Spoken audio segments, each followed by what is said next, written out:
கள்ளச்சாராயம் அருந்தி இறந்தவர்களின் குழந்தைகள் எந்தெந்த பள்ளிகளில் பயில்கிறார்கள் என்பது தொடர்பான அவர்கள் குறித்த முழு விவரங்களை சேகரிக்கக்கூடிய பணியானது தொடங்கியிருக்கிறது. விவரங்களோடு செய்தியாளர் கோவிந்த் இணைகிறார். விவரங்களை பகிர்ந்துக்கலாம் கோவிந்த். ஸ்ரீராம், கள்ளக்குறிச்சி மாவட்டம் கல்வராயன் மலை மற்றும் கருணாபுரம் பகுதியில் தடை செய்யப்பட்ட விஷ சாராயம் விற்பனை செய்யப்பட்டு அதனை வாங்கி அருந்தியவர்கள் ஏராளமானோர் உயிரிழந்திருக்கிறார்கள். தற்போது வரை 48 பேர் உயிரிழந்திருக்கிறார்கள். மேலும் 50க்கும் மேற்பட்டோர் சிகிச்சையில் இருந்து வருகின்றனர்.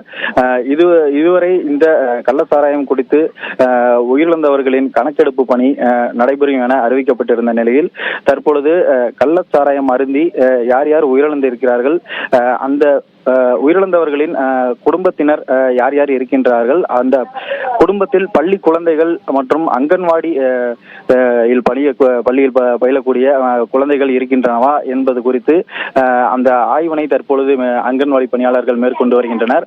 அந்த வகையில் தற்பொழுது கள்ளக்குறிச்சி மாவட்டம் கருணாபுரம் பகுதியை சுற்றியுள்ள மாரியம்மன் கோவில் தெரு, கோட்டமேடு உள்ளிட்ட பகுதிகளில் இந்த பணியானது துவங்கியுள்ளது. பெற்றோர்கள் யார் யார் உயிரிழந்திருக்கின்றார்கள், அந்த குழந்தைகளுக்கு என்னென்ன செய்ய வேண்டும் என்பது குறித்தும், மேலும் அந்த குழந்தை எங்கிருந்த பள்ளியில் பயில்கின்றன என்பது குறித்தான தகவல்களை தற்பொழுது இந்த அங்கன்வாடி பணியாளர்கள் தொடர்ந்து சேகரித்து வருகின்றனர். ஸ்ரீராம், விவரங்களை வழங்கியதற்கு நன்றி கோவிந்த்.